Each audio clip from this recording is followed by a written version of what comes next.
Who broke his jaw? The doctor demanded. My sister-in-law smirked, then told him I'd done it. 10 minutes later, she winked at my 9-year-old, his lips still bleeding, and laughed at his new stutter. By nightfall, the insurance company branded me abusive. Child services camped outside, and her security cameras mysteriously erased everything. She thinks the joke's finished. The woman who laughed at my son's stutter forgot I'm the Navy-trained lineman who rebuilds high-voltage steel stronger after storms. And I've just found the footage she buried. I won't raise a fist, but I will wreck her world. My name is Robert Gaines, and I'm 40 years old. I work the power lines for Kentucky Electric, climbing poles in all weather while Mia keeps our modest ranch house feeling like home. My wife, Mia, the former speech therapist with those warm brown eyes that caught me 12 years ago, handles the budget with surgical precision. Our son Caleb, a wiry 9-year-old with his mother's quick mind and my stubborn chin, used to fill every room with non-stop chatter until that stutter appeared. My younger sister Jennifer, the real estate influencer who married into money, never misses a chance to suggest I'm babying him. My fingers still remember how to splice wire from my Navy days. There's satisfaction in fixing broken things stronger than they were before. The tools wait patient in my workshop, ready when needed. Even still water hides teeth sharp enough to draw blood. But let me start from the beginning. Morning sunlight slanted through the Venetian blinds, cutting neat stripes across the pediatric clinic's pale blue walls. I shifted in the too small waiting room chair, my knees practically touching my chin. The plastic squeaked under me every time I moved, which was often. I'd been up since 4:30 that morning, pacing the kitchen floor, waiting for the clinic to open. Gaines. Caleb Gaines? The nurse's voice pulled me from thoughts I'd been chasing in circles. I nudged Caleb's shoulder. That's us, buddy. He looked up from the dog-eared National Geographic he'd been flipping through, his hazel eyes tired behind that half-smile that never quite reached them anymore. 6 months ago, that smile would have lit up his whole face. Kick coming, he managed, the word fragmenting like ice cracking on a winter pond. Every stutter twisted something in my chest. My boy used to race through sentences like he was being timed, jokes and questions tumbling out so fast we'd have to ask him to slow down. Now each word was a battle. The examination room smelled of antiseptic and that peculiar blend of cleaning products unique to medical facilities. The fluorescent lights hummed overhead, casting everyone in that unflattering, slightly greenish glow.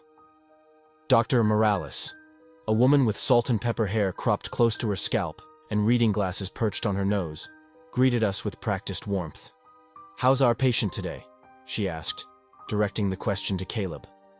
Fine, he said, the muscles in his neck tightening with effort. My pulse ticked up a notch. I'd counted 6 stutters on the 15-minute drive over. That was low for him these days, but still 6 too many. "We're here about the stutter," I added, the damn thing apparently contagious. "It's been 6 months now, and it's not getting any better." Dr. Morales nodded, making notes on her tablet. "Any changes recently? Worse after certain activities?" I hesitated. Well, he came back from his aunt's pool party 2 days ago, and it seemed worse. "Right, Cal?" Caleb shrugged, eyes suddenly finding the floor tiles fascinating. "Caleb?" Dr. Morales leaned forward. "Does your mouth hurt when you try to talk?" A small nod. "Can you open wide for me? I'd like to take a look." She snapped on a pair of blue nitrile gloves. The sound sharp in the quiet room. Caleb opened his mouth, wincing as she gently pressed along his jawline with practiced fingers. I watched her expression change, professionalism slipping just enough for concern to show through. "Does this hurt?" she asked, pressing near the hinge of his jaw. Caleb's eyes watered. He nodded. My stomach nodded. "What is it?" She continued her examination, carefully feeling along both sides of his face. "Caleb, have you hit your face recently? Maybe fallen down?" Another small nod. "When was this?" she asked, her voice carefully neutral. "At Aunt Jen's," he whispered. "By the pool." Dr. Morales straightened up, pulled her stethoscope from around her neck. "I'd like to check a few more things, if that's okay." I nodded, watching her work with the precision of someone who'd examined thousands of children. She listened to his chest, checked his reflexes, looked in his ears and eyes. But I could tell her mind was elsewhere, working through something she wasn't saying yet. Finally, she set her instruments aside and turned to face me directly. "Mr. Gaines, I'd like to talk to you about what I'm seeing." Her voice dropped, though Caleb could clearly still hear. "There's significant trauma to the temporomandibular joint, the jaw hinge. This isn't consistent with a simple fall." My throat went dry. "What are you saying?" She met my eyes, her gaze steady and serious. "Who broke his jaw?" "Mr. Gaines." The question hit me like a physical blow. The antiseptic smell suddenly seemed overwhelming, the fluorescent lights too bright. I could hear my heartbeat in my ears, a rushing sound like water through pipes. "Nobody," I started, then stopped. "He fell at his aunt's pool party. That's what he told us." Dr. Morales' expression didn't change. "This injury pattern suggests significant force. I need to order X-rays immediately, and I'm obligated to report this." "Report?" The word felt distant, unreal. "You think someone did this to him? On purpose?" "I'm not making accusations," she said carefully. "But this injury needs proper documentation and treatment. The damage could affect his speech permanently if not addressed." I looked at Caleb, small on the examination table with his legs dangling, not meeting anyone's eyes. My boy. My son. Someone had hurt my son. "Caleb," I said, keeping my voice as gentle as I could while rage began building behind my ribs. "Did someone hurt you at Aunt Jen's?" His shoulders hunched further. A tear slid down his cheek. That was answer enough. I took his small hand in mine, surprised at how steady my own was when everything inside me felt like it was shaking apart. "It's okay, buddy. You're not in trouble. We're going to fix this."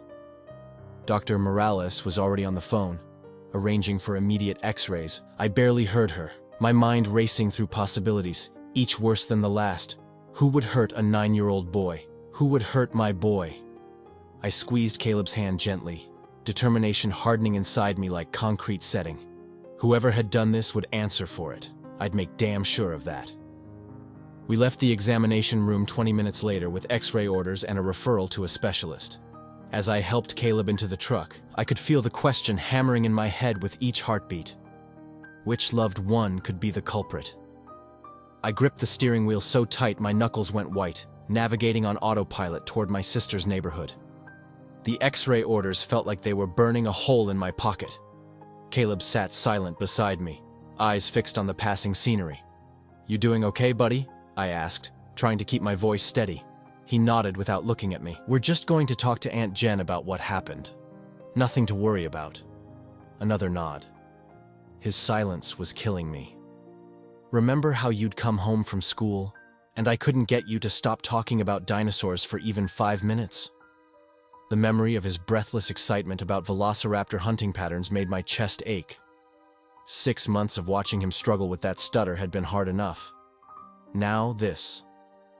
20 minutes later, we pulled into Jen's subdivision, all matching 2-story houses with 3-car garages and professionally landscaped yards. My sister had married up, as she liked to remind me. Todd Harper's insurance business had done well enough to plant them firmly in the nice-and part of town, with the country club membership to match. The asphalt radiated heat as we walked up her stamped concrete driveway. Everything about Jen's house screamed money, from the ornate iron and glass front door to the copper wind chimes tinkling in the breeze. My work boots felt out of place on her pristine walkway. The door swung open before we could knock. Jen stood there in white capris and a flowing blouse, perfect makeup despite the afternoon heat. "Well, this is a surprise." Her smile didn't reach her eyes. Come in. Come in." I nudged Caleb forward gently. "We need to talk." "Jen." Of course. I just made some iced tea." She waved us into her marble-floored entryway, the house cool and smelling faintly of some expensive candle. "Caleb, honey, how are you feeling after your tumble?" Caleb pressed against my leg, not answering. We followed her through to the kitchen, all gleaming stainless steel and granite, and out onto her covered patio overlooking the backyard pool. The chlorine smell hit me immediately, mingling with the scent of sunscreen and expensive flowers. Here, she handed me a tall glass of tea. You look like you could use this. So serious today. I set the glass down without drinking. We just came from Dr. Morales. Oh, her eyebrow arched perfectly. Caleb has a broken jaw. Jen. She gasped, hand flying dramatically to her chest. What? That can't be right. He just took a little spill by the pool. That's not what the doctor says. I kept my voice level, watching her.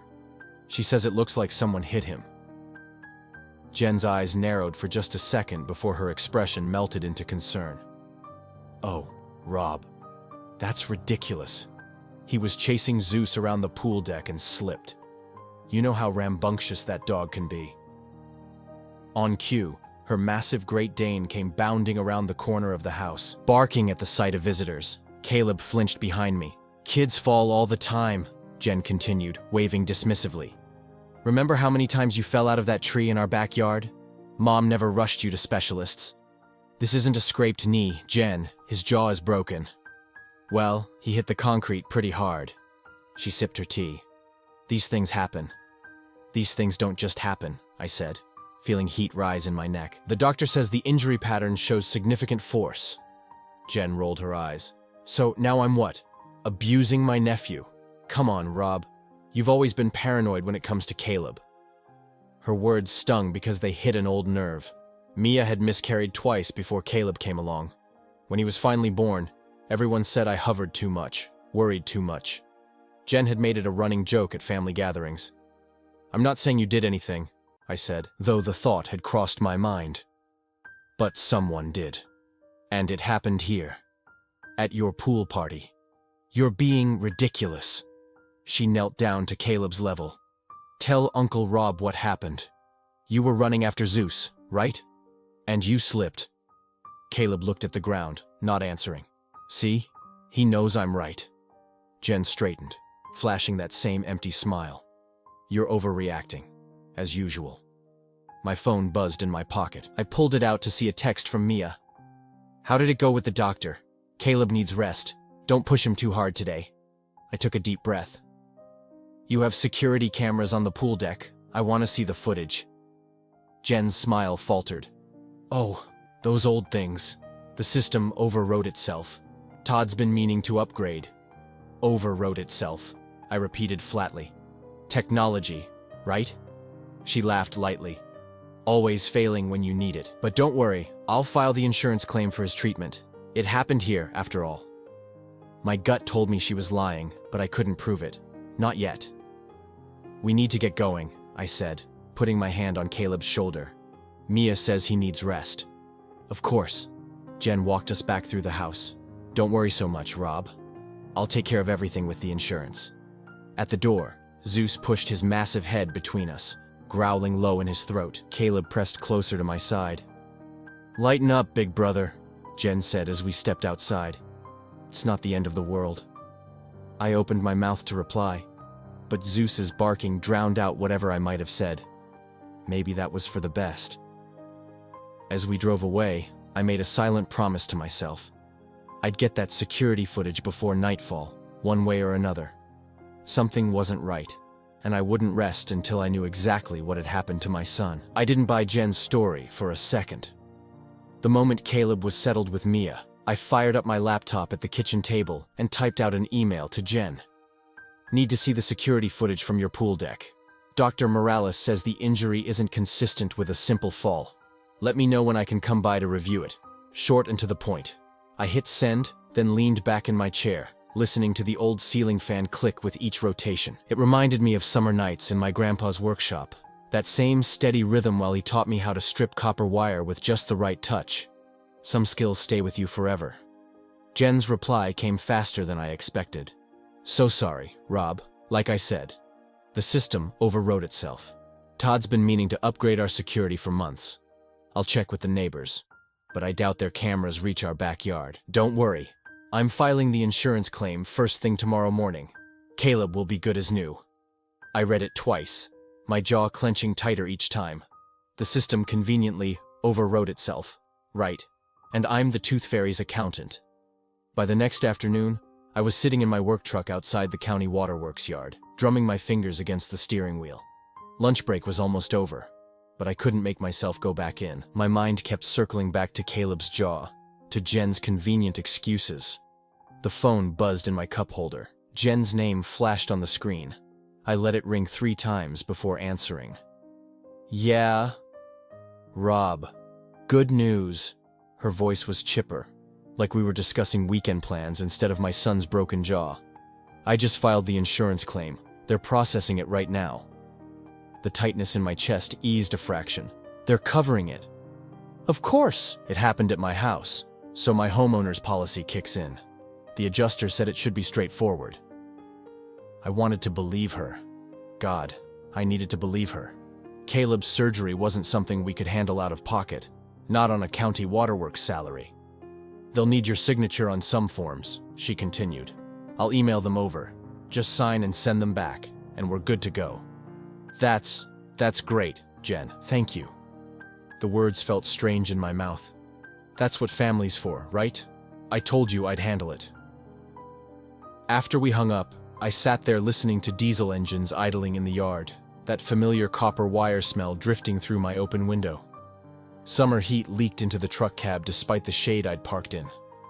My work gloves lay on the passenger seat, worn thin at the fingertips from years of gripping tools. When Jen's email came through with the insurance forms attached, I studied every page like it was a treasure map. The corporate logos, claim numbers, and policy details looked legitimate. I copied everything, saved backups, highlighted sections that mentioned coverage amounts. The surgery would cost north of $30,000. Money we didn't have. Money we couldn't borrow. That night, I showed the paperwork to Mia at the kitchen table after Caleb had gone to bed. So, they're covering it? She asked, dark eyes searching mine. Looks that way. I pointed to the policy limits. More than enough for the surgery and follow-up care. Mia touched my hand. I know you and Jen have your issues, but she came through this time. I nodded, not trusting myself to speak. Maybe I'd been too hard on my sister. Maybe this was her way of making amends for all those digs about my parenting. The next morning, I filed the paperwork exactly as instructed, triple-checking every signature line and initial box. For the first time since the doctor's appointment, I felt a weight lift. We had a plan. Caleb would get his surgery, his stutter would improve, and life would go back to normal. I was actually smiling when my phone rang later that afternoon. Unknown number, probably a telemarketer. But I answered anyway, riding that rare wave of optimism. Hello? Silence stretched for a moment, then a woman's voice, cool and professional. Mr. Gaines, Robert Gaines? Speaking. This is Marjorie Wilkins from Northeast Regional Insurance. I'm calling about the claim filed regarding your son, Caleb. Yes, my sister filed that yesterday. Is there a problem? Another pause. Mr. Gaines, were you supervising Caleb that day? My stomach dropped. What do you mean, was I supervising him? I wasn't even there. I see. Her voice cooled another 10 degrees.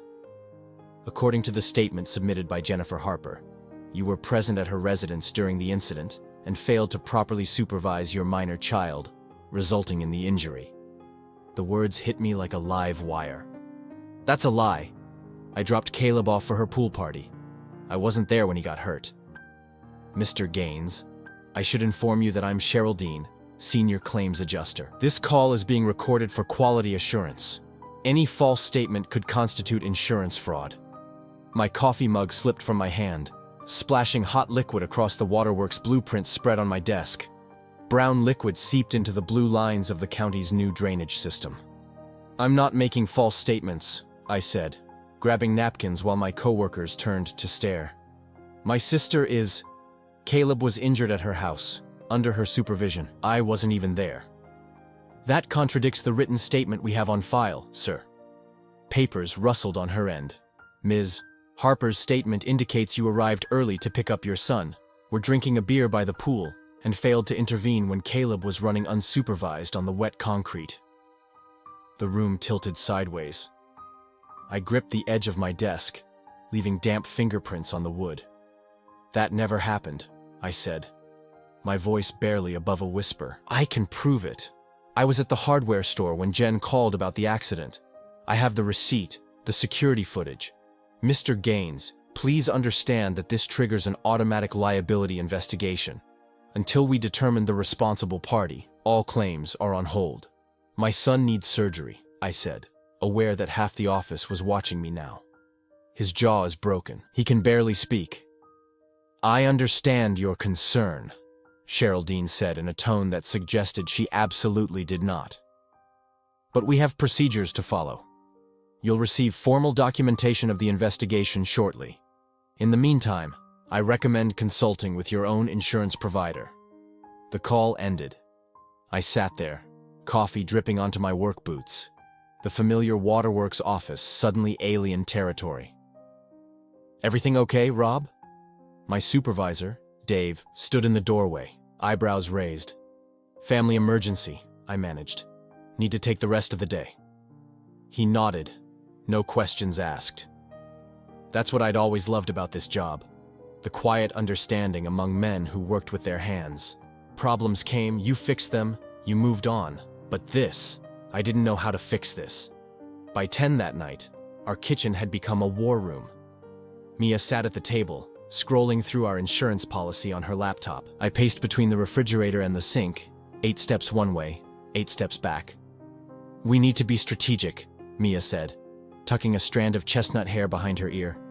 If we rush in accusing Jen, it only escalates things. She's already escalated things. I slapped my palm against the counter. She told the insurance company I was negligent. She's trying to pin this on me. Lower your voice, Mia whispered, nodding toward the living room. I peered around the corner. Caleb was asleep on the couch, one arm dangling toward the floor, an ice pack pressed against his swollen cheek. The sight of him, so small, so hurt, made my anger burn hotter. I'm emailing her right now, I said, pulling out my phone. Mia reached for my arm. Rob, wait. But I was already typing. Jen, the insurance adjuster just called. They say you blamed me for Caleb's injury. You know damn well I wasn't even there. What the hell are you playing at? Fix this now, or I swear to God. I hit send before Mia could stop me. That won't help, she said quietly. She needs to know I'm not rolling over for this. We sat in tense silence for 5 minutes before my phone pinged. One new email from Jen. Calm down, big brother. Insurance companies always look for ways to avoid paying. I just told them what happened. If they're twisting my words, that's their problem, not mine. A winking emoji. A fucking winking emoji. I showed the screen to Mia. Her face hardened. A rare sight on my peacekeeping wife. She's playing games, Mia said. But why? Before I could answer, we heard the metallic scrape of mail sliding through our front door slot. At 10:47 p.m. What the hell? I muttered, heading to the entryway. A single envelope lay on the welcome mat. Heavy cream-colored paper, certified delivery sticker, official seal in the corner. I didn't need to open it to feel the weight of bureaucracy bearing down. But I did open it. Right there in the dim hallway. Mia watching over my shoulder. Notice of pending inquiry. Department of Family Services. I read aloud, the words turning to ash in my mouth. The letter was brief, clinical. An anonymous report had been filed concerning possible physical abuse of a minor child in our home. An investigator would contact us within 48 hours to schedule an assessment. I looked up at Mia, her face pale in the half-light. She didn't just try to blame me, I said, the realization hitting like a hammer blow. She reported us to Child Services. The bureaucratic gears weren't just turning now, they were grinding straight toward us, powered by Jen's lies. And I had no idea how to stop them. 2 days crawled by like we were dragging them through mud. I'd gone back to work, because what else could I do? Bills don't stop when your world's falling apart. I kept my head down, focused on power lines and junction boxes, things I could actually fix. Thursday morning, I was elbow deep in a transformer diagram when HR Director Sheila poked her head into the break room. Rob, got a minute? Something in her tone made my coffee turn sour in my stomach. Her office was all fluorescent lights and fake plants. She gestured to the chair across from her desk, sliding a manila envelope toward me. This came for you, From the Union Health Plan. I knew before opening it. Still, seeing the bold, claim denied, stamp felt like taking a punch. "I'm sorry," Sheila said, her voice dropping to that funeral home whisper people use when they're uncomfortable. "Is there anything I can do?" I scanned the letter, certain phrases jumping out like they were printed in neon. Injury classified as pre-existing condition based on primary policyholder report. And conflicting accounts regarding circumstances of injury. Jen's work, clear as day. "No," I managed. "Thanks, Sheila." Walking back to my workstation, I felt eyes following me. Word travels fast in places like this. Dave from Electrical giving me that sympathetic nod. Teresa from Accounts whispering to Bill as I passed. The fluorescent lights hummed overhead, suddenly too bright, too harsh. I locked myself in a bathroom stall and did the math again. Caleb's corrective surgery, $40,000 minimum. Our savings, $12,340. Home equity we could tap, maybe another $10,000 if we were lucky. Still almost half short. And that's if nothing else went wrong. The rest of my shift passed in a blur. I drove home with my mind churning through options, each one worse than the last. Credit cards maxed, retirement drained, second mortgage, none of it enough. When I pulled into our driveway, I sat there for a minute, gripping the steering wheel until my knuckles went white. I needed to be strong when I walked through that door. Needed to have answers. I had none. Mia was at the kitchen table when I came in, laptop open to a spreadsheet I recognized, our monthly budget. Her eyes asked the question before her mouth did. I shook my head. Denied. She closed her eyes briefly. I was afraid of that. "Where's Caleb?" "Backyard. Working on that model airplane you two started." I moved to the window. There he was, cross-legged on the patio, carefully gluing pieces together. His tongue stuck out slightly in concentration. Same way I do when I'm focused on something delicate. The sight squeezed my heart. "I brought home the denial letter," I said, pulling it from my pocket. "It's because of Jen's report. They're calling it pre-existing." Mia took the paper, her eyes scanning rapidly. "This is ridiculous. We can appeal." "Appeals take months. The doctor said Caleb needs this surgery within 30 days, or the damage becomes permanent." Mia's hands trembled slightly. "We'll find a way, Rob. We always do." But her voice lacked conviction. We both knew the numbers.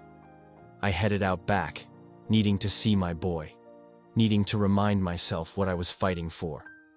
"Hey, buddy," I said, easing down beside him. "How's the P-51 coming along?" He looked up, that crooked half-smile breaking my heart all over again. Good, Dad. I got the wings done." Each stutter was a knife twist. Before the injury, words had poured out of him like water. Now every sentence was a battle. "Looks great," I said, ruffling his hair. "You've got a steady hand." He worked in silence for a moment, then looked up suddenly. "Dad, when will I talk right again?" The question caught in my chest. I opened my mouth, but nothing came out. What could I say? That his aunt had sabotaged his treatment.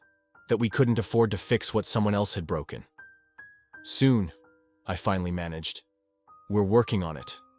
He nodded, trusting me completely. That trust was heavier than any transformer I'd ever lifted. Back inside, Mia had covered our dining table with papers, bills, bank statements, insurance documents. Red ink everywhere. She looked up, eyes rimmed with tears she was trying not to shed. "Even if we cash out everything, we're still short," she said quietly. I slumped into a chair. "I know." We sat in silence, the ticking of the wall clock suddenly too loud. My eyes drifted to the bookshelf in our living room. Among the family photos sat a framed picture from my Navy days. Me and Marcus, Moose, Dupree, aboard the USS Ronald Reagan, his massive arm around my shoulders, both of us grinning like idiots after a successful mission. Moose, now a private investigator in Louisville, the man who'd said, "You ever need anything at all, you call me." The man who knew how to find things people wanted to hide. I stood up, something clicking into place. Not a solution, not yet, but a direction. I need to make a call, I told Mia. In our bedroom, door closed, I pulled up his number. It rang twice. Dupree Investigations, came that familiar rumble. Moose, I said, my voice cracking. It's Rob Gaines. Well, I'll be damned. How you been, shipmate? Not good, I admitted. I need help. I need eyes on my sister. I barely slept that night.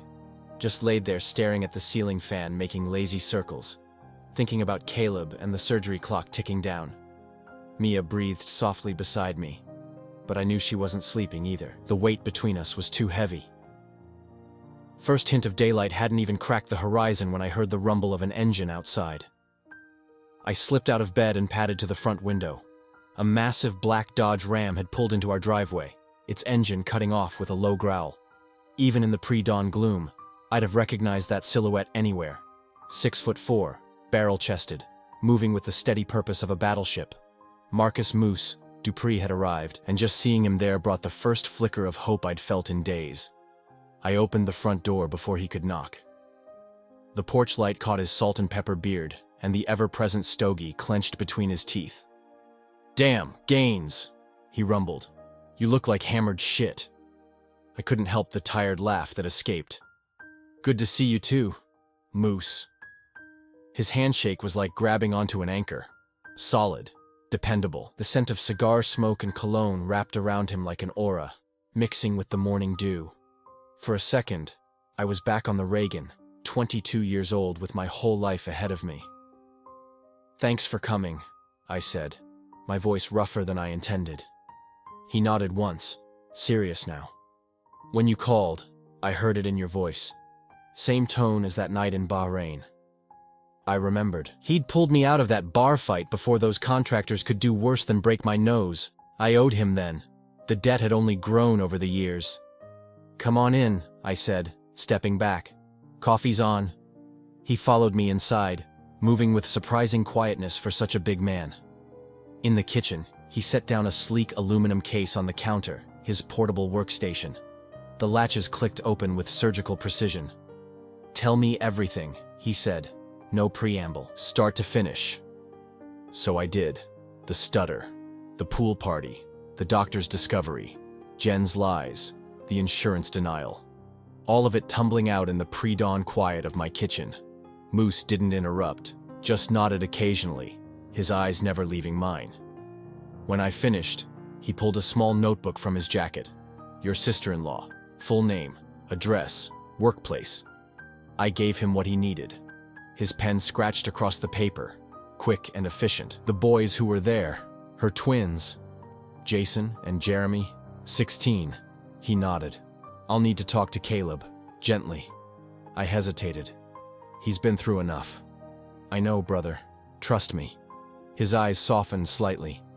"Kids tell me things they won't tell their parents, especially boys trying to be brave for their dads." That hit home.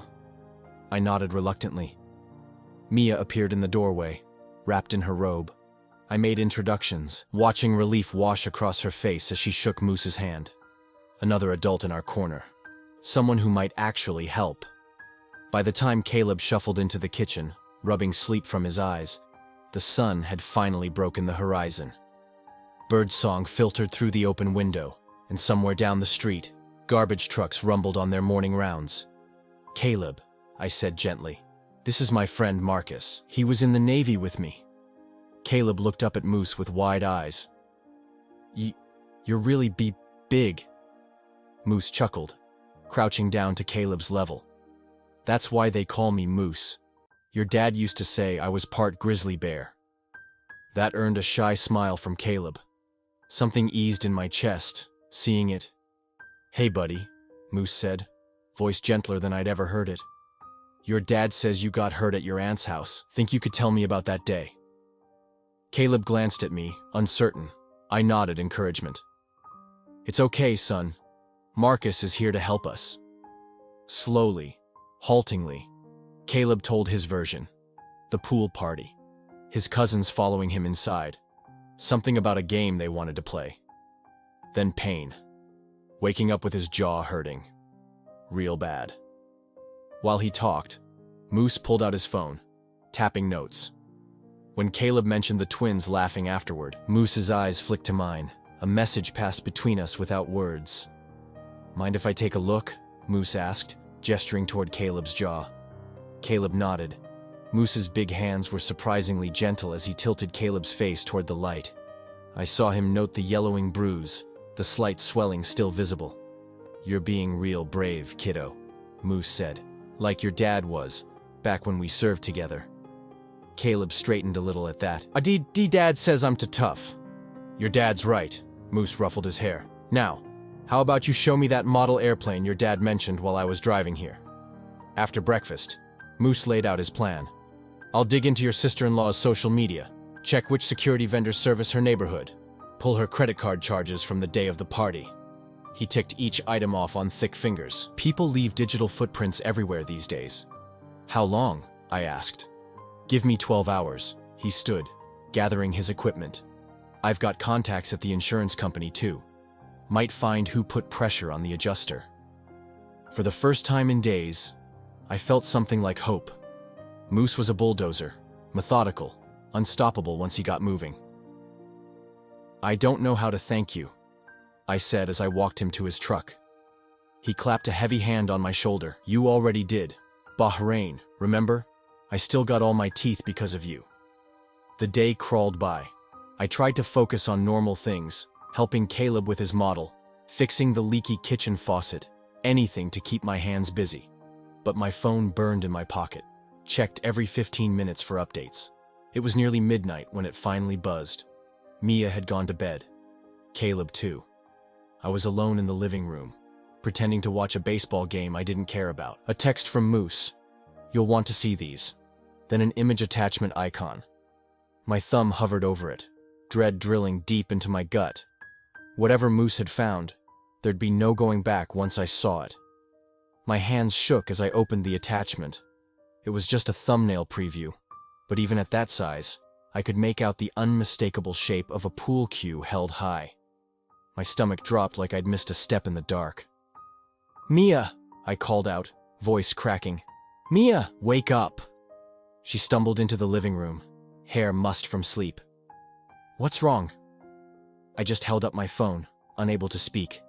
By the time Marcus's truck rumbled into our driveway the next morning, neither of us had slept. The coffee pot had run dry twice. My eyes felt like they'd been rubbed with sandpaper. "Let's take this to the garage," Marcus said after one look at my face. Smart move. Away from Caleb's ears, my workshop was my sanctuary, the place where broken things got fixed, where problems had solutions.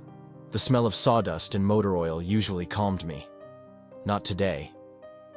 Marcus set his laptop on my workbench, then pulled out a manila envelope. "I've got prints too. Sometimes you need to hold the evidence in your hands." He spread high-resolution photos across the scarred wood surface, 8x10s, crystal clear. Each one hit me like a physical blow. The first showed Kyle and Austin, Jen's 16-year-old twins, flanking Caleb near the deep end of Jen's pool. Kyle had a pool cue raised like a baseball bat. Austin was laughing, his arm blocking Caleb from running. My boy's face. Jesus. The terror in his eyes made my hands curl into fists. "Where'd you get these?" I managed, voice tight. "Neighbor's security camera. Catches the edge of Jen's backyard." Marcus tapped one meaty finger on the next photo. "Look at the timestamp. 3:42 p.m. 1 hour before Caleb's estimated injury time. And here's your sister-in-law." He slid another photo forward.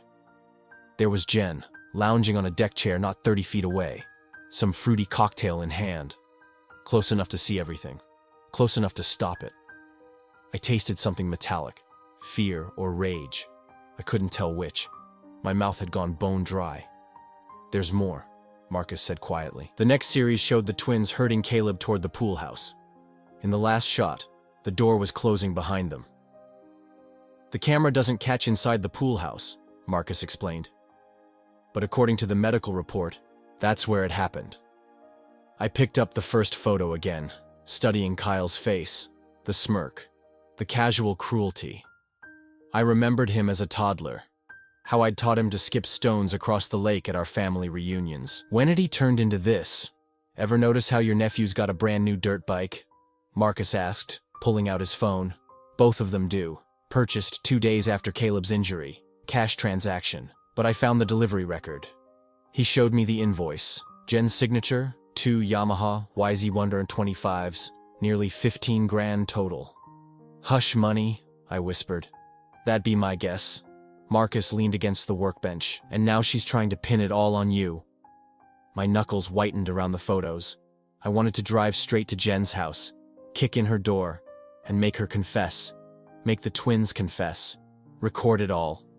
End this nightmare right now. Marcus must have read my mind. Bad idea, Rob. We go at this wrong. She'll just bury you deeper. She's hurting my son. The words exploded out of me. And we'll make her pay for that. Marcus's voice stayed steady, but smart, strategic. The way we planned ops back in the day. I forced myself to breathe. He was right. I'd spent 15 years in the Navy learning that emotion makes for poor tactics. Charging in half-cocked would only give Jen more ammunition. What's our next move? I asked, finally. We need statements. Recorded, if possible. Marcus ticked off points on his fingers. From the twins.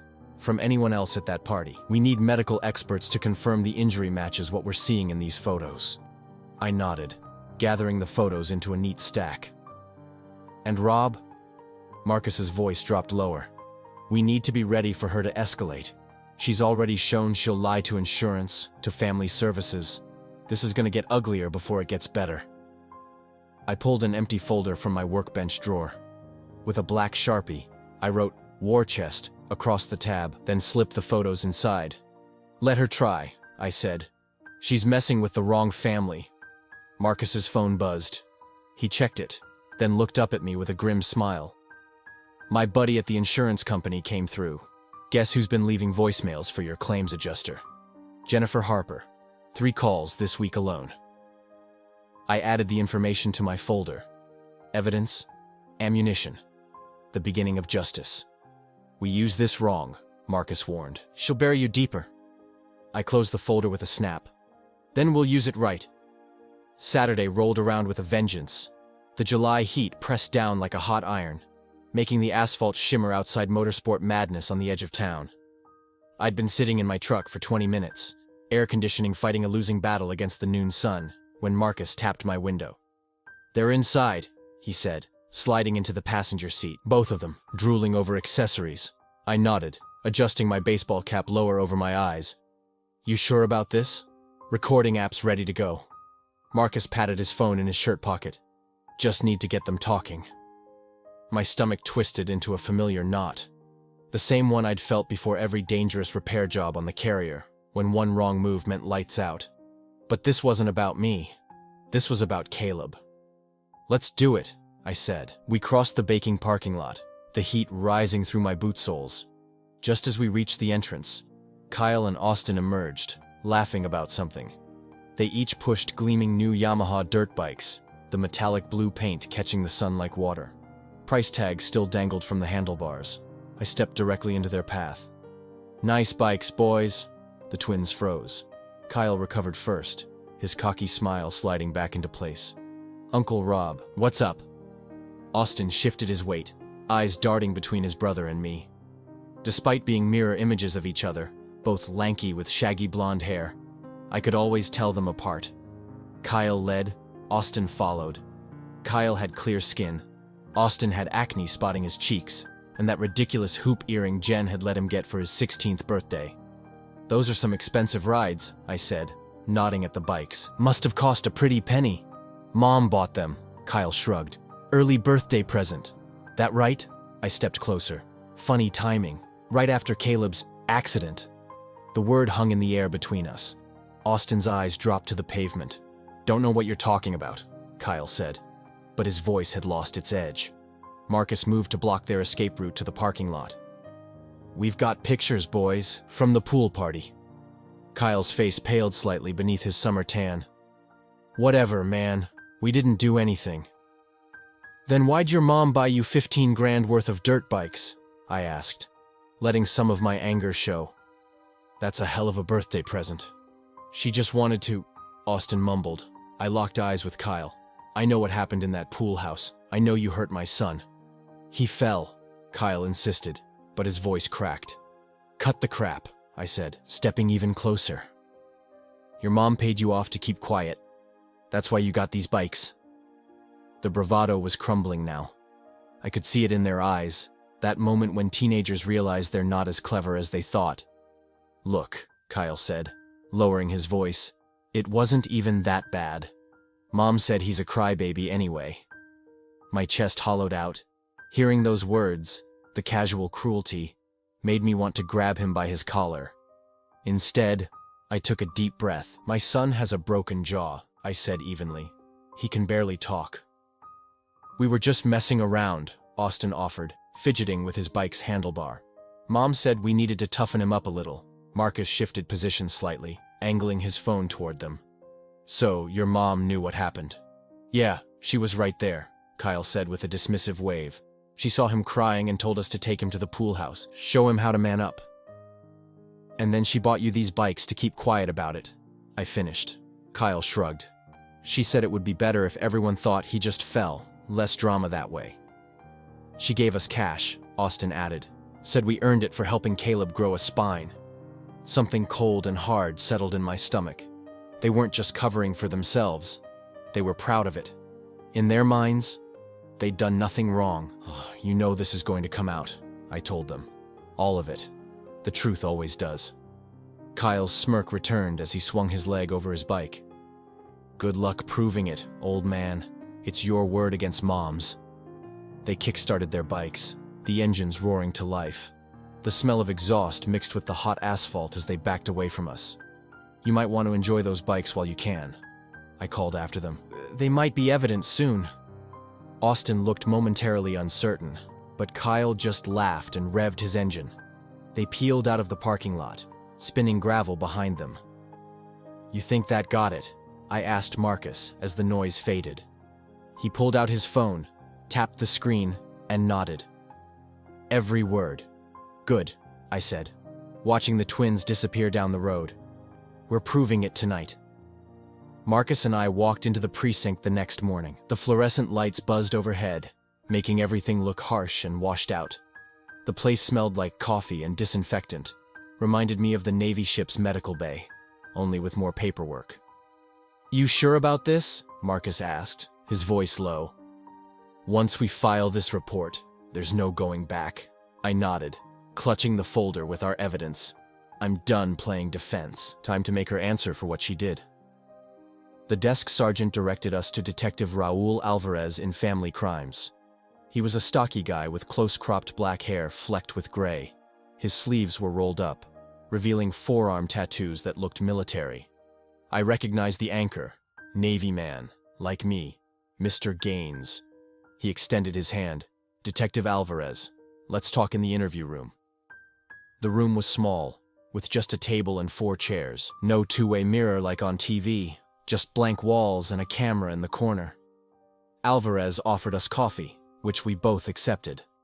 The stuff tasted like it had been brewing since sunrise, but I needed something to steady my nerves. Walk me through what happened, Alvarez said, opening a fresh notebook. I laid it all out. Caleb's injury, Jen's lies, the insurance denial, everything. When I finished, I slid the folder across the table. These photos show her twin sons cornering my boy with a pool cue, I said. And this recording is them admitting she paid them off to keep quiet. Alvarez examined each photo carefully, his expression darkening. He played the audio twice, taking notes.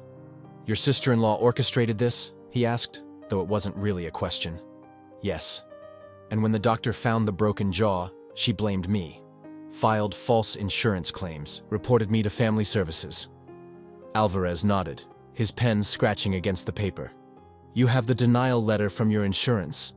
I pulled it from the folder. Right here. They're calling it pre-existing because of what Jen reported. And your son needs surgery. $40,000 a worth, I said, my voice catching. Which we don't have. Alvarez set down his pen and looked me straight in the eyes. Mr. Gaines, what happened to your son is assault. The cover-up involves insurance fraud and filing false reports. I'm going to need statements from your wife and son, but we have enough to open a case." My shoulders sagged with relief. Someone believed us. Someone with a badge. "How long will this take?" Marcus asked. "I can fast-track the subpoenas for the security footage your sister-in-law claims doesn't exist," Alvarez said. "If there's a company maintaining those cameras, we'll get the footage." He pulled out a form and started filling it out. "I need you to write out everything you just told me, every detail you can remember." For the next hour, I wrote until my hand cramped. When I finished, Alvarez read it over and had me sign each page. Then he did something that made it all real. He assigned a case number, stamping it in black ink at the top of my statement. "I'll be in touch within 48 hours, he said, handing me his card. "Call me if anything else happens or if your sister-in-law makes contact." Walking out of the station, I felt lighter than I had in weeks. The warm afternoon sun hit my face, and for the first time, I could breathe without that tightness in my chest. "That went better than expected," Marcus said as we climbed into his truck. "He believed us," I said, still a little stunned. "We've got an actual case number." "Don't celebrate yet," Marcus warned. "Jen's going to fight back when she gets that call from Alvarez." "Let her," I said. "We've got the truth on our side." I called Mia as soon as I got home, telling her about the police report and Detective Alvarez's promise of swift action. "That's wonderful," she said, her voice lifting. "Caleb's napping now. The new pain meds make him drowsy. Tell him his dad's fixing things," I said. "We're going to make this right." After dinner, I sat on the back porch watching fireflies pulse across the yard. The evening was warm, crickets chirping in the tall grass beyond our fence. For the first time in weeks, I felt hope stirring. Justice was moving, slow but sure. Mia joined me, handing me a cold beer. "You did good today," she said, squeezing my shoulder. "We're not done yet," I replied, "but at least someone's listening now." We sat in comfortable silence, watching the night deepen around us. Around 9 yas, I noticed headlights at the end of our cul-de-sac, a car idling with its lights on. Not unusual, except it wasn't pulling into any driveway. "You expecting someone?" I asked Mia. She shook her head, following my gaze. The car sat there for nearly a minute, long enough that I stood up for a better look. In the glow of the streetlight, I could make out a silhouette, someone studying our house. Then the engine revved, and the car sped off. My momentary calm shattered like glass. The beer bottle felt cold and slick in my suddenly sweaty palm. "Who was that?" Mia asked, her voice tense. "I don't know," I said. "But I'm guessing Jen's been making calls." I pulled out my phone, snapped a picture of the retreating taillights, and sent it to Marcus with a single question. Who else has Jen tipped off? The next morning, I woke to the smell of pancakes. Mia was already in the kitchen, flipping perfect golden circles on the griddle. Caleb sat at the table, coloring a get-well card for himself. Even with his jaw wired, he managed to smile when he saw me. "Morning, champ," I said, ruffling his sandy hair. I poured myself a cup of coffee and leaned against the counter. For a moment, it felt like a normal day. The kind we used to have before Jen's pool party, before the doctor's appointment, before everything went sideways. "You sleep okay?" Mia asked, sliding a plate of pancakes in front of Caleb. "Better than I have in weeks," I admitted. The police report had lifted some weight off my shoulders. Detective Alvarez had believed us. Things were finally moving in the right direction. Caleb was using a fork to cut his pancakes into tiny pieces that would fit through the small gap in his teeth. He'd gotten good at adapting, which made my heart ache. No kid should have to work that hard just to eat breakfast. "You want some?" Mia asked, nodding toward the griddle. Before I could answer, a sharp knock rattled our front door. We all froze. It was barely 8 in the morning. Nobody showed up unannounced this early unless something was wrong. "I'll get it," I said, setting down my coffee. Through the peephole, I saw a woman in a navy blazer holding a leather portfolio. Next to her stood a uniformed police officer. Not Alvarez. Someone I didn't recognize. My stomach dropped as I opened the door. "Robert Gaines?" the woman asked, her voice professional but not unkind. "Yes." She held up an ID badge. "Linda Park, Child Protective Services. This is Officer Reynolds." We need to speak with you regarding your son, Caleb. The blood in my veins turned to ice. CPS. At my door. With a cop. May we come in? She asked when I didn't immediately respond. I stepped back, mind racing. Of course. They followed me into the living room where Mia now stood, her coffee mug trembling slightly in her hand. Caleb remained at the kitchen table, watching us with wide eyes, his teddy bear clutched against his chest. Mrs. Gaines, Linda nodded toward Mia. And that must be Caleb. Hello, Caleb. Caleb didn't answer, just hugged his bear tighter. What's this about? I asked, trying to keep my voice steady. Linda opened her portfolio. We've received a report alleging that you coached your son to lie about an injury in order to file fraudulent claims against your sister-in-law, Jennifer Harper. That's ridiculous, Mia said, setting her mug down with a sharp clink. We're required to investigate all reports involving potential child manipulation, Linda explained, especially when there are ongoing police investigations. I felt the heat rising in my face. Let me guess. Jen called you. I'm not at liberty to disclose who made the report, Linda said, but I do need to ask some questions and schedule a home visit. For the next 40 minutes, Linda asked about our family life, Caleb's injury, and our relationship with Jen. Officer Reynolds stood silently by the door, observing. I wanted to shout about the injustice of it all, but I kept my voice level, answering each question truthfully. Linda asked to speak with Caleb alone. I'd prefer to be present, Mia said. Standard procedure, Linda explained. Children sometimes speak more freely without parents present. I nodded to Mia. It's okay. We waited in the kitchen while Linda talked with Caleb in the living room. I could see him nodding or shaking his head, his responses limited by his wired jaw. She's going to see he's not making this up, Mia whispered. I know, I said, though doubt gnawed at me. What if Jen had somehow gotten to Caleb? What if he was too scared to tell the truth? After 15 minutes, Linda returned to the kitchen. I'll need to schedule 2 more home visits, she said, making notes in her portfolio. And I'll need copies of all medical records related to Caleb's injury. Of course, I said. Whatever you need. You should know there's an ongoing investigation, she added. Until we determine the validity of these allegations, we'll be monitoring the situation closely. My anger simmered just below the surface, but I kept my expression neutral. We have nothing to hide. After they left, Caleb ran to Mia, burying his face against her. She held him close, whispering reassurances. What did she ask you, buddy? I knelt beside them. Caleb looked up, his eyes wet. If you told me what to say. And what did you tell her? Mia asked gently. The truth, he stammered. That KK Kyle and Austin hurt me. I pulled them both into a hug, relief washing over me. That's my brave boy. My phone pinged with an email notification from Marcus. I opened it to find a message with a subject line in exploding red text. Surgery in 30 days or speech damage permanent. The message contained a forwarded note from Dr. Morales' office. Based on the latest scans, Caleb's jaw requires corrective surgery within 30 days to prevent permanent speech impairment. The damaged growth plate must be repaired before calcification sets in. Please confirm appointment ASAP. The room seemed to tilt. 30 days.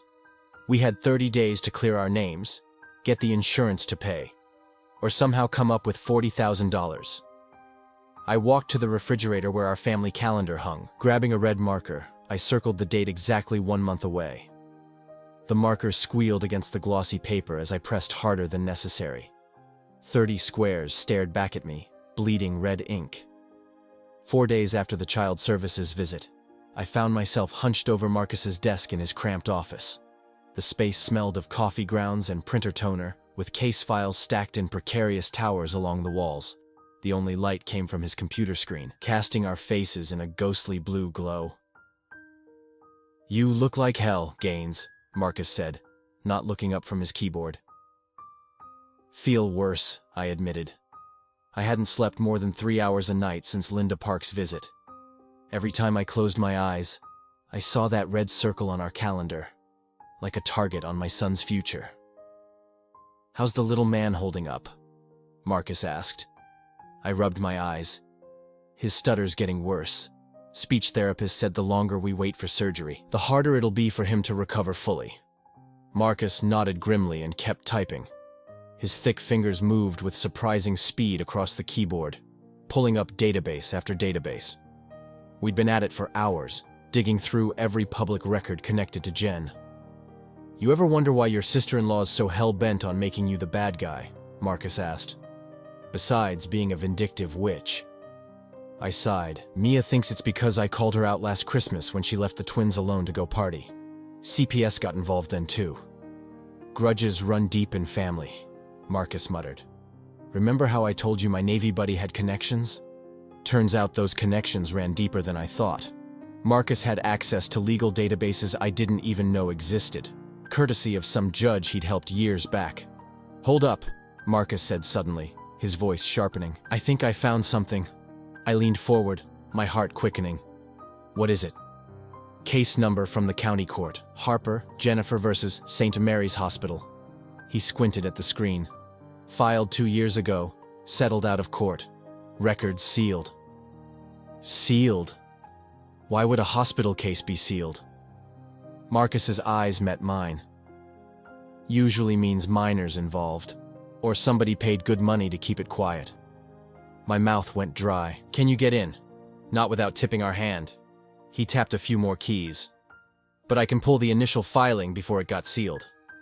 The printer hummed to life in the corner. Marcus retrieved the warm paper and handed it to me. "Holy shit," I whispered, scanning the document. The complaint detailed allegations that Jennifer Harper's nephew, Ethan Wilson, age 7, had suffered severe skull fractures and traumatic brain injury while under the defendant's care. The hospital was being sued for initially discharging the boy without proper examination. She had another kid injured at her house? My voice sounded strange in my own ears.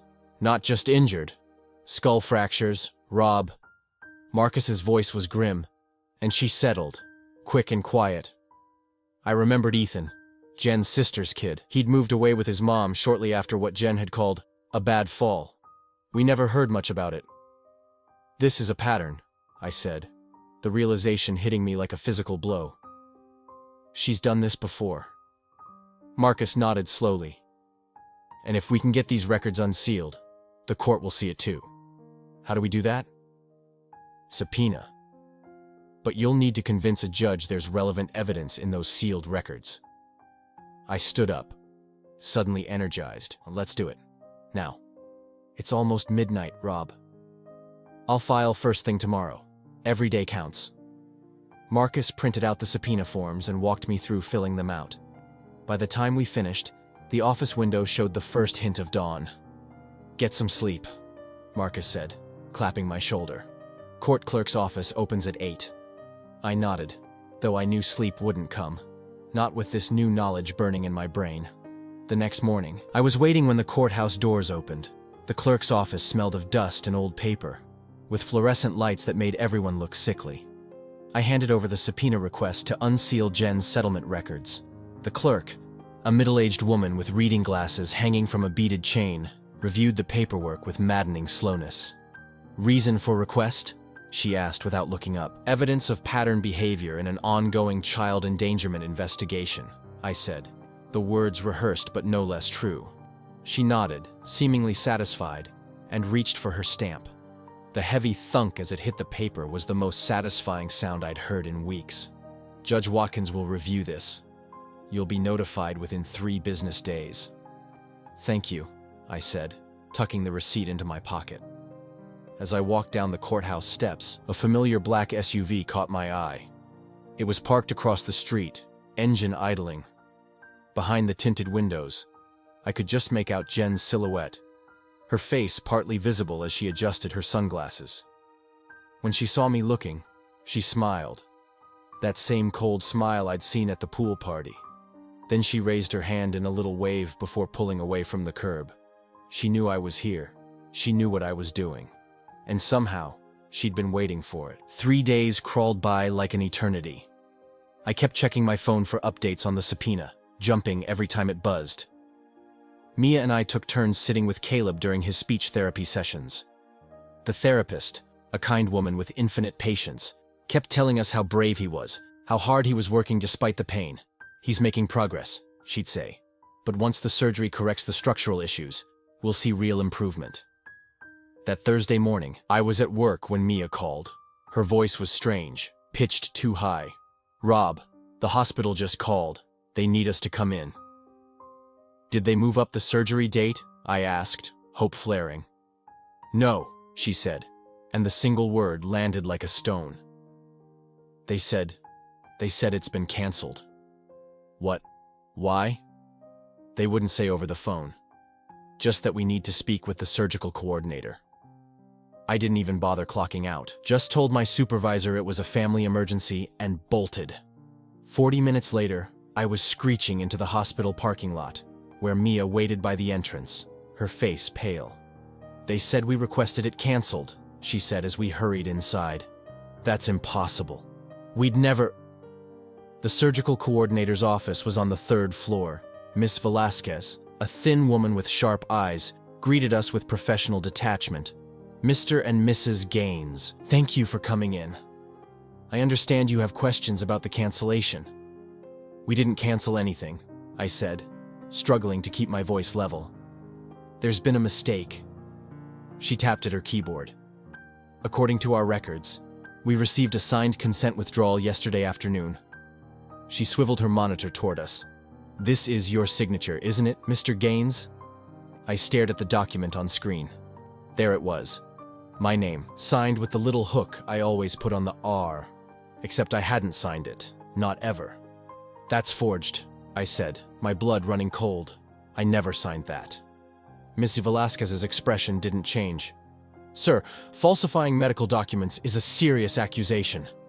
"I'm not falsifying anything. Someone else did this." Mia put a steadying hand on my arm. "Is there any record of who submitted this form? Security footage? Maybe?" Smart woman, my wife, always thinking when I was too angry to see straight. Ms. Velasquez hesitated, then nodded. "I can check with security." The forms were hand-delivered to our office. 20 minutes later, we were watching grainy security footage in a small back office. The timestamp showed yesterday, 2:17 p.m. A woman in sunglasses and a baseball cap approached the reception desk, handed over some papers, and left. Even with the disguise, I recognized the walk, the tilt of her head. "That's Jen," Mia whispered, her voice shaking. "She's pretending to be me," she added, horror dawning in her voice. The security officer rewound the footage, zooming in as much as the system allowed. "Is this someone you know?" "My sister-in-law," I said, bile rising in my throat. "She forged my signature and impersonated my wife to cancel my son's surgery." The weight of it crashed down on me all at once. Jen hadn't just tried to avoid blame. She was actively working to ensure Caleb wouldn't get better. The surgery he desperately needed, now canceled with only 3 weeks left before permanent damage set in. Ms. Velasquez looked genuinely troubled now. "I'll need to report this to administration, and you should file a police report." "We will," Mia said, because I couldn't speak. We called Marcus from the parking lot. He met us at his office 30 minutes later, his face darkening as we explained what happened. "That conniving." He slammed his fist on the desk, making his coffee mug jump. "She's escalating. This is no longer about avoiding blame. This is vindictive." "Can we get the surgery back on the schedule?" Mia asked, tears streaming down her face. "Caleb needs it. The doctor said if it doesn't happen soon—" She couldn't finish. We all knew what was at stake. Our son's ability to speak normally for the rest of his life. "I'll call in every favor I have," Marcus promised. "But with the forgery investigation and rescheduling, it's going to be tight." I sat there, numb, as they discussed options. For the first time since this nightmare began, I felt truly defeated. Jen had outmaneuvered us at every turn. The insurance denial, the child services investigation. Now this. After dropping Mia at home, I retreated to the garage. My sanctuary. The place where I fixed things. Except I couldn't fix this. I sank onto my workbench stool, staring at the jumble of scrap water pipe I'd been collecting for a project with Caleb. We were going to build a model rocket launcher. Before all this. Before his words started sticking in his throat. "I'm sorry, buddy," I whispered, my voice cracking in the empty garage. "I'm so damn sorry." My phone buzzed in my pocket. Probably Marcus with more bad news. I almost didn't check it. The notification glowed on my screen. "Caleb shared one video with you." My fingers trembled as I tapped the notification.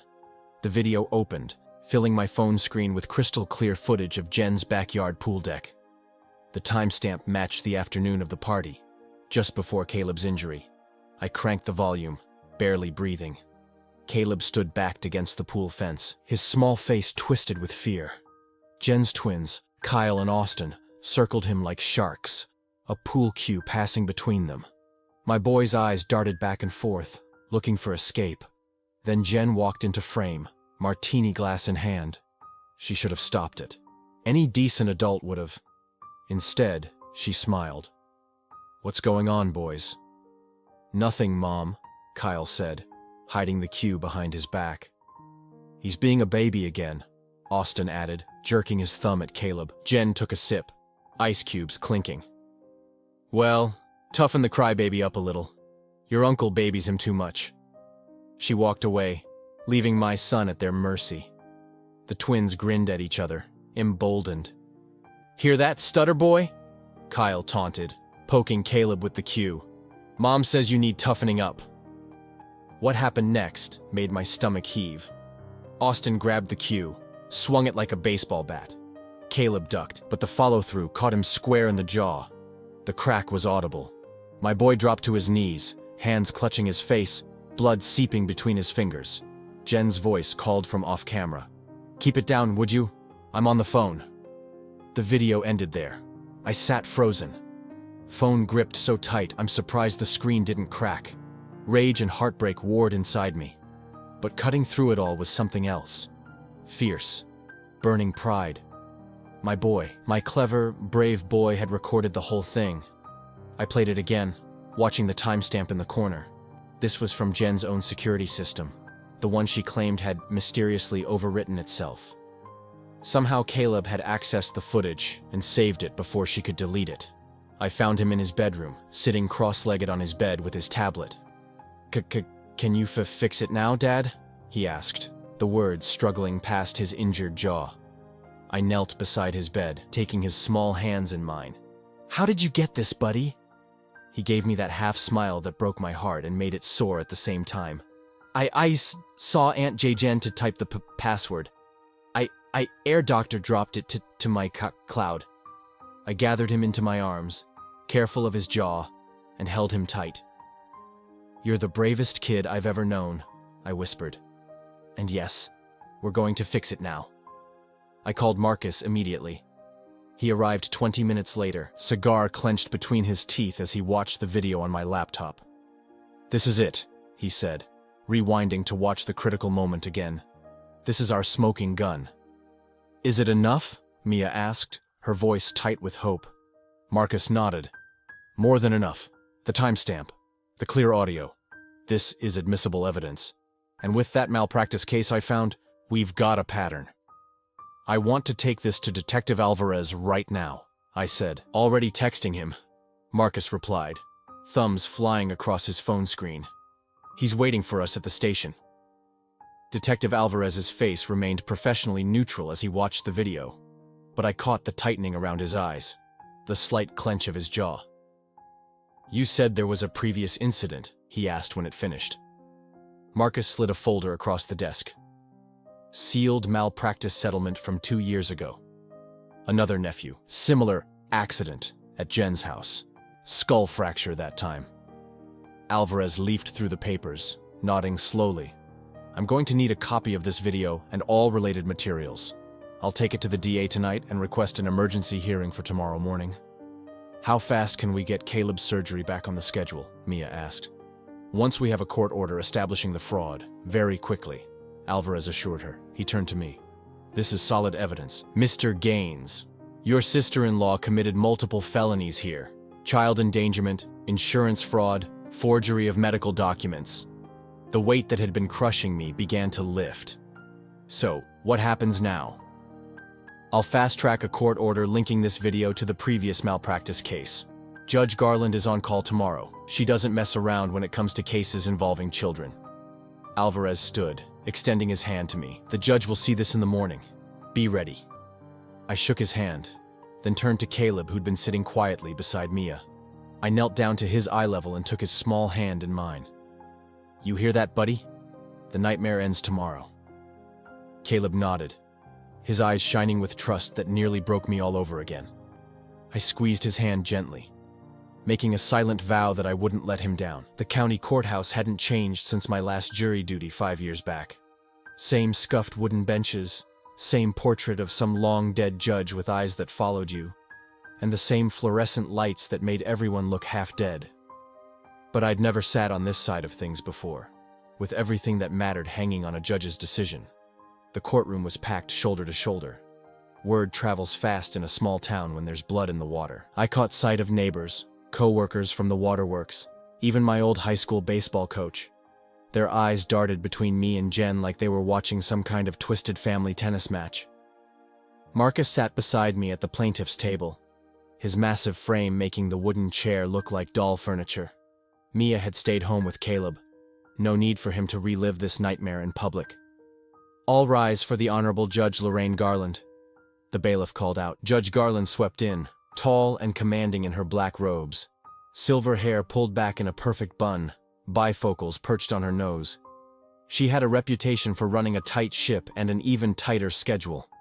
Be seated, she said, settling behind the bench. We're here on emergency petition 47B29, Gaines versus Harper, regarding allegations of child endangerment, insurance fraud, and medical record falsification. She peered over her glasses at both tables. Let's not waste time. Prosecution, proceed. Detective Alvarez testified first, laying out the timeline of events with clinical precision. When he mentioned the video, I felt every muscle in my body tense.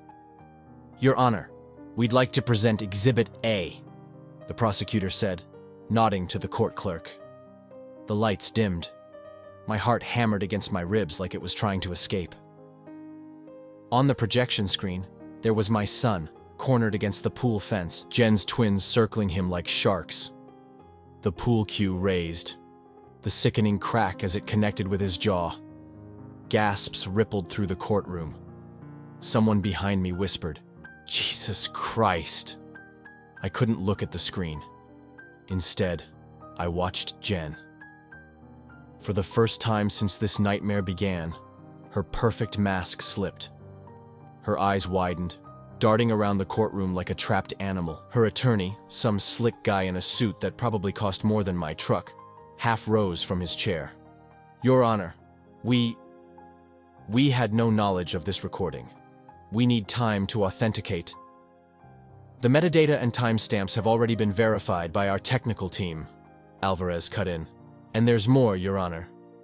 Marcus took the stand next, explaining how he'd uncovered the sealed malpractice settlement. 2 years ago, Mrs. Harper paid out a 6-figure settlement after another nephew suffered a skull fracture while in her care. The records were sealed as part of that agreement. Judge Garland's eyes narrowed. And you've subpoenaed these records? Yes, Your Honor. They arrived this morning. The courtroom fell silent as the judge reviewed the documents. I stole another glance at Jen.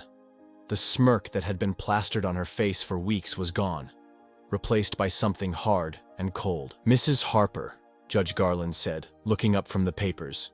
These records show a disturbing pattern of negligence and what appears to be deliberate obstruction afterward. Jen's attorney tried to object, but Judge Garland silenced him with a raised hand. I've seen enough, she said.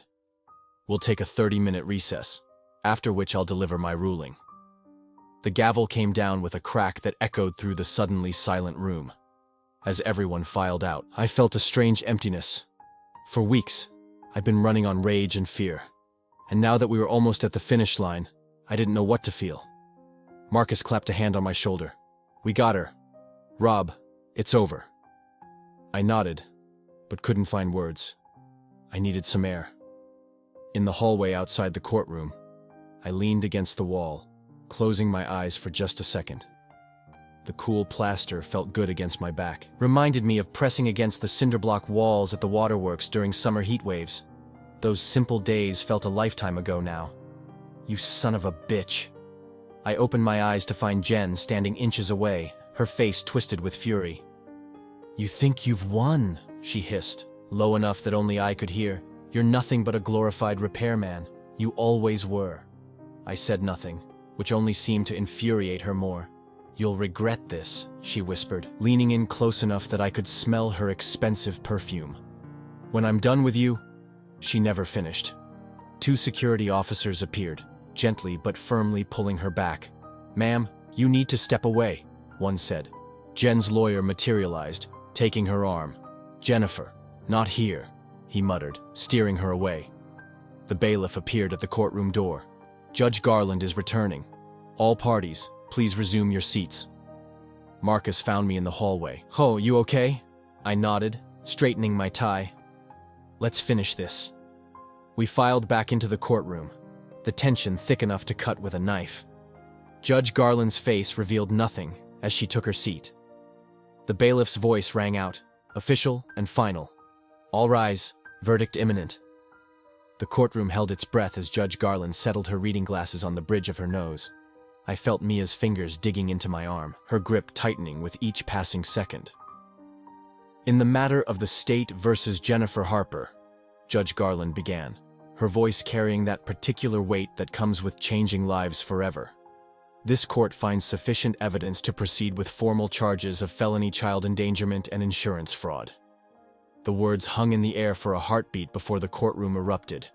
I stayed frozen, unable to fully process what I'd just heard. Additionally, Judge Garland continued, raising her voice over the murmurs, given the evidence of witness tampering and the defendant's attempts to interfere with medical care for the minor victim, I'm ordering Mrs. Harper to be taken into custody immediately, with bail set at $200,000.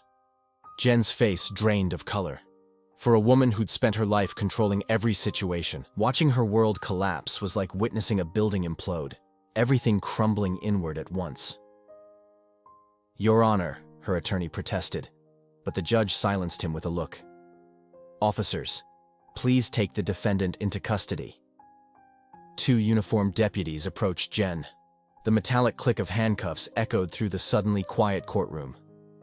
Reality seemed to hit her all at once, her designer purse sliding off her shoulder, her carefully styled hair falling across her face as they led her away. This isn't over, Rob, she called out, her voice cracking. You hear me? This isn't over. The deputies guided her toward the side door, past reporters already scribbling frantically in notepads.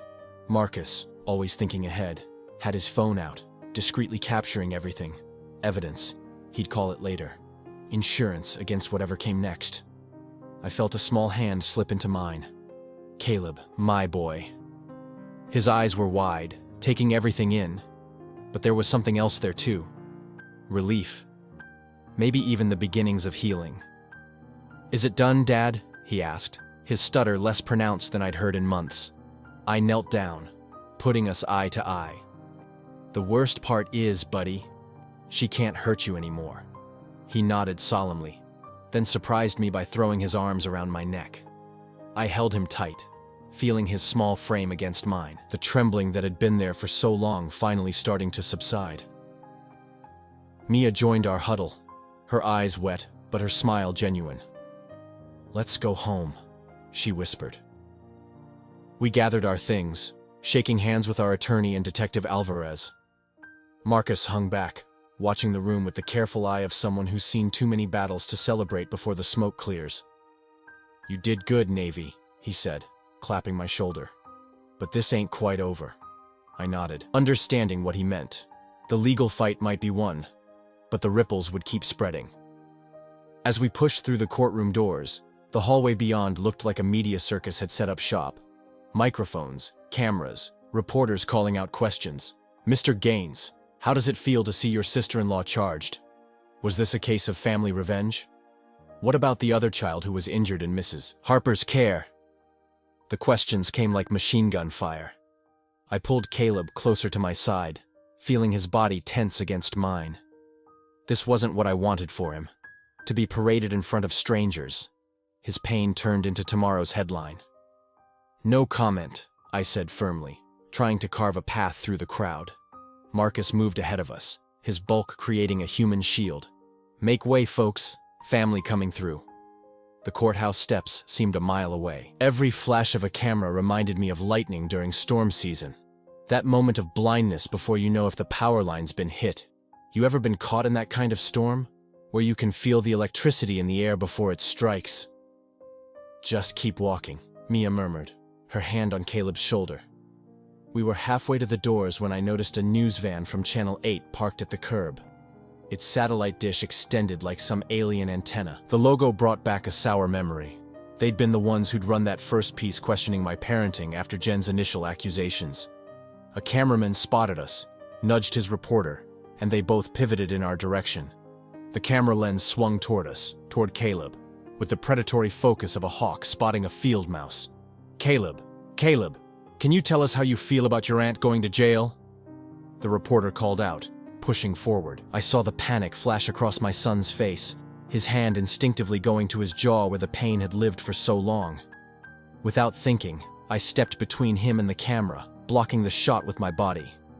"He's a child," I said, my voice low but carrying. "Not your headline." Marcus moved in, his broad back creating a wall between the media and my family. "Time to go," he muttered, guiding us toward the exit. As we pushed through the courthouse doors into the bright afternoon sunlight, I realized the verdict was just the beginning. The legal battle might be won, but the public one, the fight to protect Caleb from becoming just another sad story for the evening news, that war was just getting started. The next morning, I woke up to the sound of the local news anchor's voice drifting from the living room. I'd fallen asleep in the recliner, my neck stiff as old rope. Mia must have turned the TV on when she got up. Shocking footage of Jennifer Harper being led away in handcuffs outside the county courthouse yesterday. Harper, a prominent local realtor, faces multiple felony charges including child endangerment and insurance fraud in connection with injuries sustained by her 9-year-old nephew. I rubbed my eyes and focused on the screen. There was Jen, her designer blazer and perfect hair at odds with the metal cuffs around her wrists. The camera caught her face in a moment of pure rage, lips pulled back, eyes wild. Not the polished professional smile from her billboards around town. The anchor continued. Sources close to the investigation reveal Harper may have orchestrated similar incidents in the past. Court documents unsealed yesterday show a previous settlement involving injuries to another child in her care. They cut to footage of Jen's real estate office, the fancy sign with her face on it, then to screenshots of her social media accounts where commenters were having a field day. "Disgusting. Who hurts a child? Never buying or selling with this monster. Lock her up and throw away the key." It was strange seeing justice play out in real time. Part of me felt a cold satisfaction watching her carefully built image crumble. The other part just felt tired, bone tired. Mia walked in with 2 steaming mugs of coffee, handing one to me. "You've been watching this for hours," she said quietly, sitting on the arm of my chair. "Just making sure it sticks," I replied, taking a sip. The coffee was strong and bitter, just how I needed it. She nodded toward the couch where Caleb was curled up under his favorite blanket, the one with constellations printed on it. He'd fallen asleep there after dinner, too exhausted by everything to make it to his bed. His breathing was even, peaceful. "He had a good night," Mia whispered. "No nightmares." On the coffee table in front of him lay the disassembled parts of a microphone I'd been working on, a small project to give him something to look forward to. Bits of brushed steel caught the morning light, gleaming with promise. I'd scavenged some of the components from scrap at work, others ordered online. Something solid for him to hold on to when he found his voice again.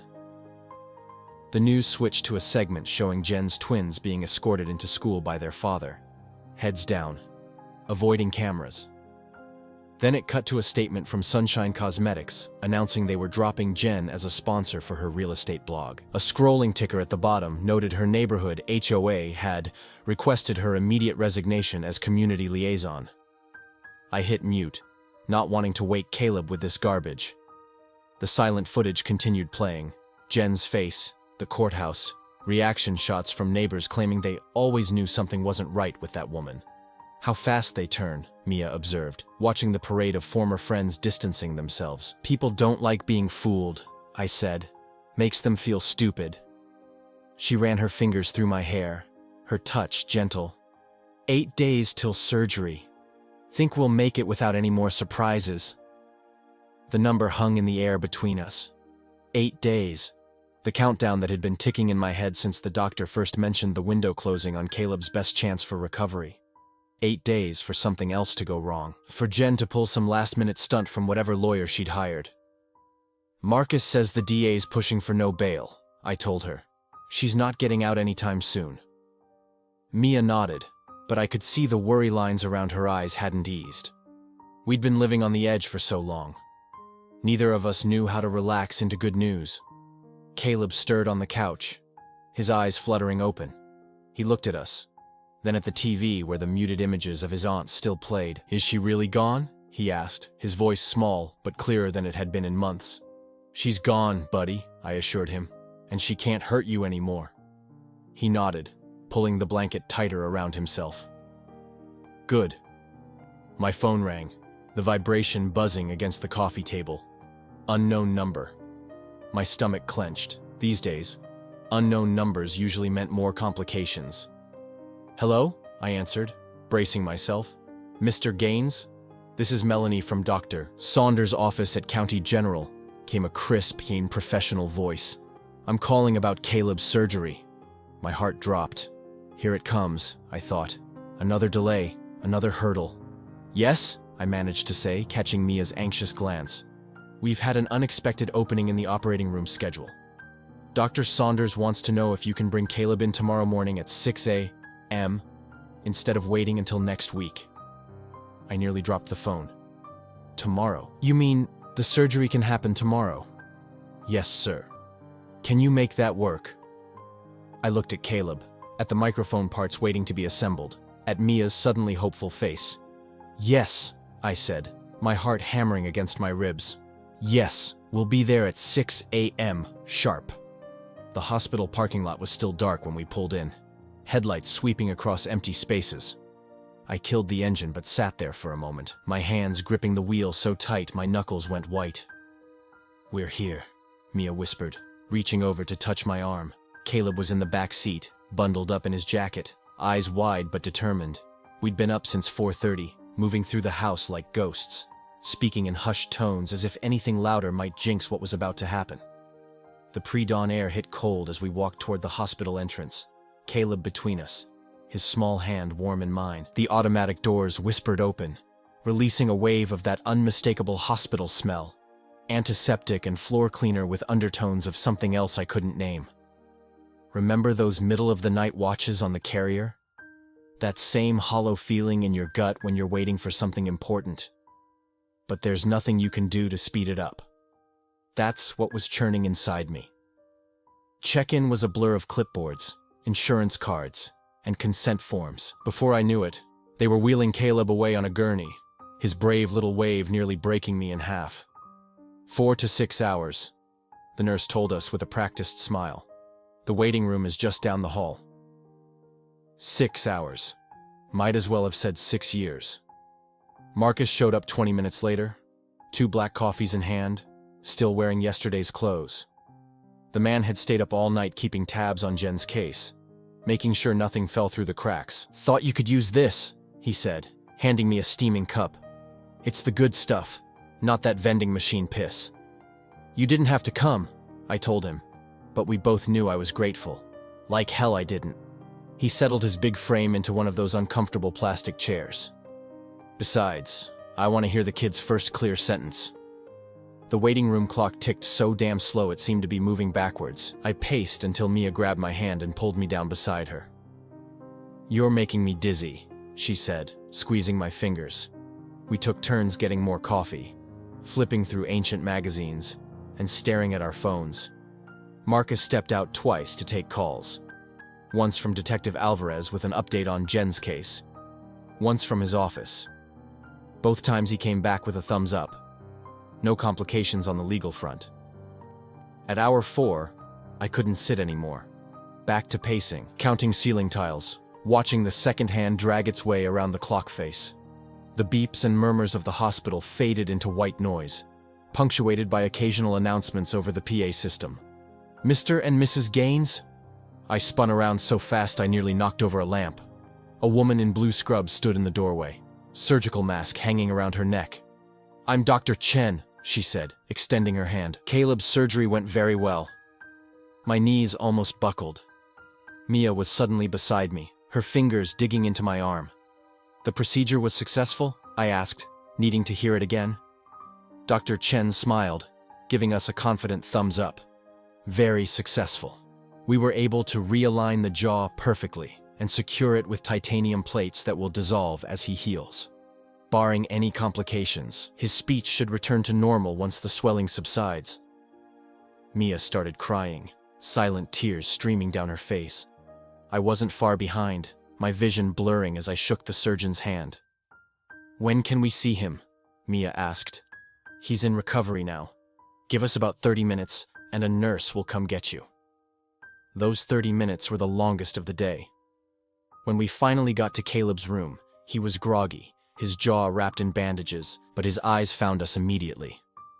"Hi, Dad," he murmured, the words coming out slow but smooth. No catch, no stutter. Two simple words that hit me like a freight train. I had to turn away for a second, pretending to adjust the blinds while I got myself together. 2 weeks later, I was in the garage, welding mask pushed up on my forehead, sweat trickling down my neck despite the cool evening air. The metal pipe sections I'd salvaged from work were taking shape under my hands, curved and joined into a proper microphone stand, the brushed steel catching the light from my work lamp. I'd been at it every night after Caleb went to bed, sparks flying in the darkness, the familiar smell of hot metal and flux bringing back memories of the Navy. There's something about working with your hands that settles the mind. Each bend of metal, each weld, felt like I was rebuilding something in myself too.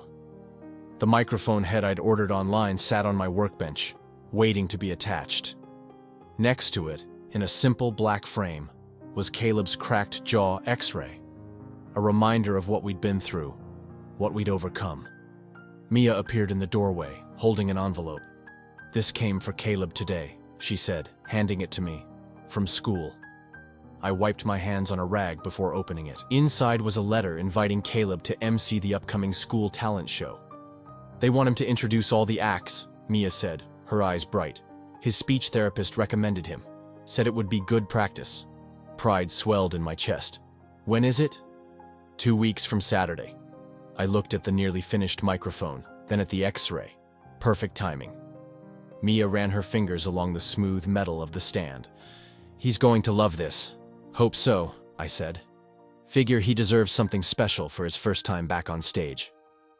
After she went back inside, I lowered my welding mask and fired up the torch one last time. The garage filled with the ember glow of sparks, lighting up my reflection in the window. I was smiling, a real smile, not the tight, worried one I'd worn for months.